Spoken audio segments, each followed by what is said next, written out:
नमस्कार। शेखर संवाद पर आपका स्वागत है।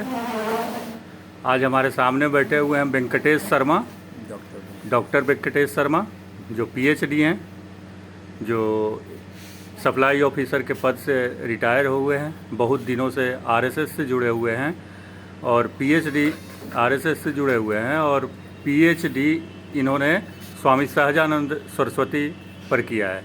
तो आइए जानते हैं इनको। आइए, बोलिए सर।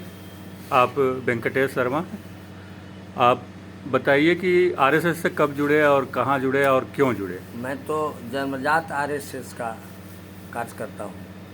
मेरे पिताजी, मेरे दादाजी सारे आरएसएस के लोग रहे। स्वतः मैं उसका कार्य करता हूँ, निष्प्रिय भाव से, राष्ट्रभक्ति भावना से। कुछ आरएसएस कैसे काम करती है उसके बारे में कुछ थोड़ा सा ब्रीफ दे देंगे। पूरा दुनिया जानती है आरएसएस को। इतना न विरोधी लोग उसको प्रचारित कर दिया है कि जो विपरीत दिशा की बात करता है उसको पॉजिटिव रूप में लीजिए। जो लोग निगेटिव कहता है पॉजिटिव मान के चलिए। यही कहेंगे इस संदर्भ में। ऐसे बहुत कहानी है इसकी। आरएसएस नहीं होता था, राष्ट्र नहीं रहता, हिंदुत्व नहीं रहता। हिंदुत्व को लोग तुष्टिकरण में मार रहा है। मैं यही कहना चाहूँगा। आपका पीएचडी का जो सब्जेक्ट रहा है वो स्वामी सहजानंद सरस्वती रहे हैं। मैं तो विद्यार्थी जीवन से, एमए के विद्यार्थी उस समय से, क्योंकि हमारे दादाजी उनका झोला ढोते, उनके साथ उनके सानिध्य सुख पाए थे, नाम सुना करता था। तो उसी समय था कि जब भी हम करें तो उन्हीं से पीएचडी।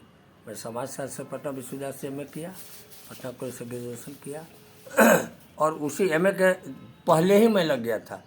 रजिस्ट्रेशन बाद में हुआ, socio political philosophy of Swami Sahajanand Saraswati. अच्छा, हम लोग जहाँ तक जानते हैं उनको एक किसान नेता के रूप में जानते हैं। बहुत बड़ा उनका औरा नहीं था माने स्वतंत्रता संग्राम में। जितना हम लोग को बताया गया है इतिहास में, उसके आधार पर मैं कह रहा हूँ, आप स्वामी सहजानंद को कैसे देखते हैं? आपका सवाल बहुत अच्छा है और बौद्धिक सवाल है। स्वामी जी के संदर्भ में कोई प्रश्न आता है तो जो बौद्धिकता से ओतप्रोत होता है तो लगता है कि स्वामी जी के प्रति मैंने क्या कहा जाए, श्रद्धावान है और अध्येता भी है। स्वामी जी कभी भी किसान मजदूर में अंतर नहीं माने। सो कॉल जो समाजवादी अपने को लोग कहते हैं, किसान को अलग कर देते हैं, मजदूर को लड़ाई झगड़ा, खेती बंद करवा देना, माने अस्त व्यवस्था समाज में रहना। स्वामी जी कभी मजदूर को भी किसान ही कहते थे। उनकी 18 किताब, 20 किताब और सैकड़ों किताब उन पर लिखा गया। कहीं नहीं को अलग करके देखे हैं। किसान मजदूर को भी किसान ही समझते थे। ये तो ये किसान मजदूर अलग करके देखता है। और वर्ल्ड के सबसे बड़ा किसान मूवमेंट का प्रणेता हुआ पहला तो स्वामी सहजानंद हुए। आज राजनीति करने वाले लोग अलग कर देते हैं, किसान को अलग, मजदूर को अलग। वो दोनों को समांगी मानते थे, समांगी संस्था के रूप में मानते थे। अच्छा, कांग्रेस में दो धड़ा था उस समय जब स्वामी सहजानंद सरस्वती थे। तो स्वामी सहजानंद सरस्वती गरम विचार के साथ थे कि नरम विचारधारा कांग्रेस के साथ? वो गांधी जी को गुरु मानते थे, लेकिन गांधी जी, अब इस पर बहुत सी बात है जो नहीं कहनी चाहिए। गांधी जी चूँकि फादर ऑफ नेशन का है। जो गर्म दल के लोग थे, शायद मेरे अनुसार से अगर गर्म दल के न होते तो शायद देश की आज़ादी नहीं मिलती। उनका झुकाव नरमपंथियों के था। स्वामी जी क्रांतिकारी थे।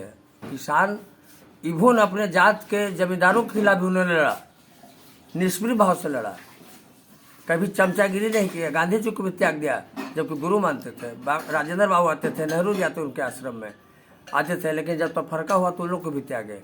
वो बिल्कुल निष्प्रिय भाव से और इस देश को किसानों का देश मान करके संघर्ष करते थे और कोई समझौता नहीं किया अपने सिद्धांतों से।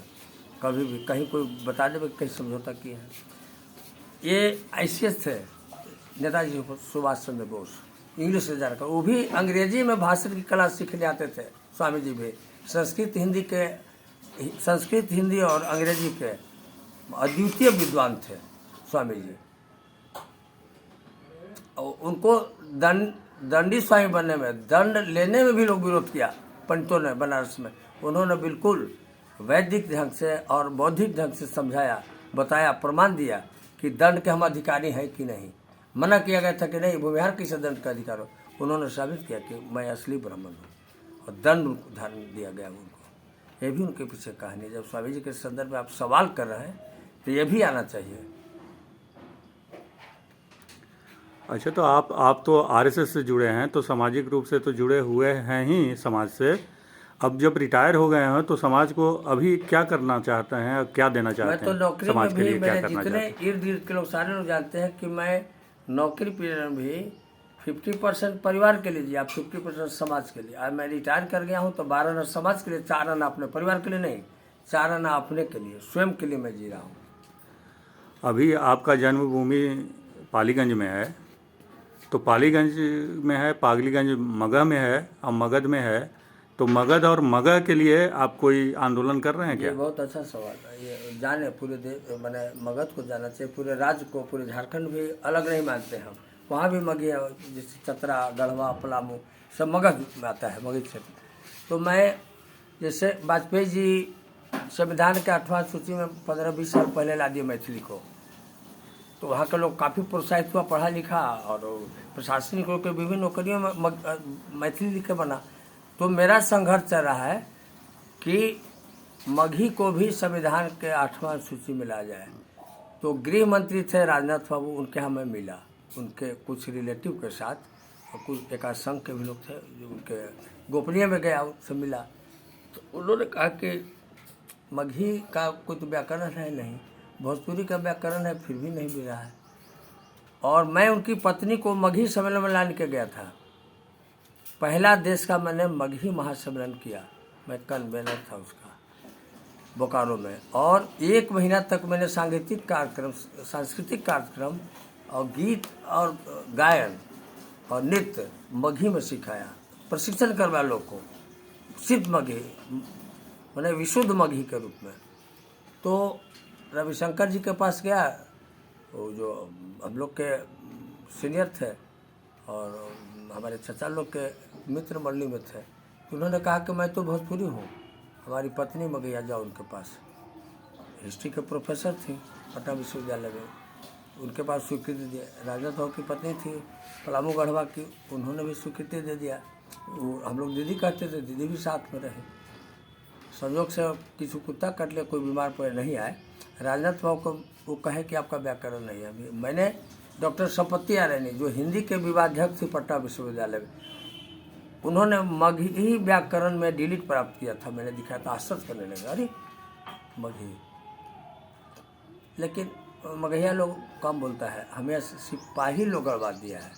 नौकरी में गांव में जाता है, कहला कि लोग समझे कि हो विद्वान है, जानकार है, कई भाषा जानता है। मगहीपन, मगहिया में मगहीपन नहीं है। लेकिन मैं चाहता हूँ कि लोग उद्बोधित हों, इस दिशा में काम करें। और मगही को 8वां सूची में लाऊंगा, मेरा संघर्ष जारी, बोकारो शुरू के पटना में करेंगे। पूरे देश के लोग मगहिया को बुलाऊंगा, विदेश में भी न्योता दे दिए हैं कि जब भी करेंगे। तो वेंकटेश शर्मा जी, तो हमनी के बात करे के चाहिए मगही में, हाँ बिल्कुल करें चाहिए, है ना। और जहाँ जरूरत पड़े, जहाँ 2-4 मगही मिले, जी जी बैठ के मगहिये में हमनी के बात करे के चाहिए। काहे कि हमनी के भाषा में हमनिए बात ना कर भाई, तो दूसरा कोई काहे करते। ठीक बात है। तो हम लोग को सबसे पहले यही सुधारना हमनी के पड़ता है कि हमनी के मगही में बात करे के शुरुआत करे पड़ता है कि जब 2 मगही बैठे तो हमनी मगही में बात करें। आपका जो प्रश्न है बड़ा अंतस्थल की पुकार है आपकी, या मगही के प्रति जो आपकी जो भावना है वह व्यक्त कर, हमको खुशी हो रही है कि आप जैसे लोग अगर मगही से इस ढंग से लगाव करेंगे, रखेंगे और अंदर से आंदोलित होंगे मगही के प्रति, तो मगही का उद्धार होके रहेगा। चूँकि खाटी मगध क्षेत्र के आप हैं, खाटी जहानाबाद को मैं केंद्र माना हूँ, मैं मगही में सेना बना रहा हूँ। सपना भेले अपना, उसका टाइटल बदल गया है, जो क्या अभी क्या क्या उसका नाम है? 2011 के 12 मई को मैंने मुंबई में मुहूर्त किया। उदित नारायण गाना गाए हैं 3 गो, और ये राष्ट्रपति पुरस्कृत कुमार विकल ने स्क्रिप्ट लिखा। कहानी में हमारे 2 आदमी, मैं भी कहानी में था, अशोक श्रीवास्तव, गीतकार गोपाल प्रसाद जो बहुत बड़े साहित्यकार। 2-3 मेरी गीत है, लेकिन मैं उसको नहीं रखूँगा। लोग कहेगा कि प्रोड्यूसर है इसलिए करवा रहे हैं। अब मैं बोला जाए तो आपका सवाल, हम विषयांतर नहीं होना चाहते हैं। हम रोहतास जिला में नौकरी किए रेवेन्यू अफसर के रूप में। मैं वहाँ खाटी मगही बोलता था, तो लोग कहता था हुजूर यहाँ जे आवेला भोजपुरी सीख जाला। हम कहे कि मगहिया सीखा ना। भगवान बुद्ध, अशोक, चंद्रगुप्त, चाणक्य, आर्यभट्ट ने भी किसी को मगही बोला है, चाहे प्राकृतिक रूप में बोले, पाली के रूप में, चाहे मगही के रूप में बोला है। तो आप बोलिए, आप वो लोग बोली ना, अपने लोग बोली, हम कहते हैं अपने लोग बोली ना। और मैं मगहीकरण किया स्क्रिप्ट का 100% मैंने किया, किसी से नहीं हुआ। अच्छा, तो हम आपको जानकारी के लिए बता दे रहे हैं, सोशल मीडिया पर भी मगही के दूगो लइकन बहुत अच्छा काम करता है, ओकरा में एगो नवादा के नालंदा के हती, एगो तो जहानाबाद के, उनकर नाम शायद जुगल किशोर नाम है। तो मगही बॉयज के नाम से ओकर चला है अथी चैनल। मगही बॉयज गिरी होगा। हाँ, मेरा मित्र का बेटा है, मगही बॉयज है। मगही बॉयज, हाँ। तो वो लोग अच्छा काम कर रहा है मगही नवादा वाला के तो हम खोजी थी कि कहाँ है, खोजी चली। एगो तो जहानाबाद के जुगल किशोर शर्मा है। हाँ, तो वो लोग के हम खोजल चाहिए थी, वो लोग को हम बढ़ाएंगे। हम चाहिए थे कि गीतकार हमारा सब पैदा हो गए। हाँ, तो ठीक, उकर चैनल का जो हम आपको लिंक भेज देंगे। उदित नारायण जब गाना मगही गलन कि आज जब हमारे नगरी में बदर अतुआ के, तो हमसे कहे कि वेंकटेश भाई से भविष्य में भी हमको मौका दीजिएगा।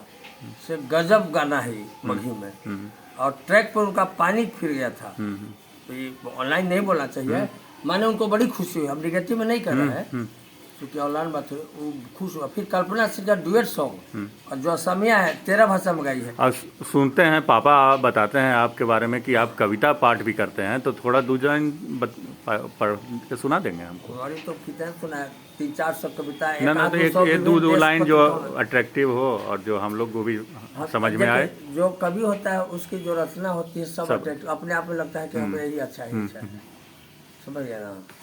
तो हम एक आपको गजल का एक टुकड़ा सुना दे रहे हैं, बस आपकी भावना आप समझ रहे हैं। आप साहित्यिक अंदाज में ला दिए मैटर को, तो थोड़ा सा रोमांटिक भी है और बौद्धिक भी है, सुना रहा हूँ। तपन सूरज में होता है, तपन सूरज में होता है, तपना जमी को पड़ता है। तपन सूरज में होता है, तपना जमी को पड़ता है। घटा आँखों में होती है, घटा आँखों में होती है, तड़पना दिल को पड़ता है, तड़पना दिल को।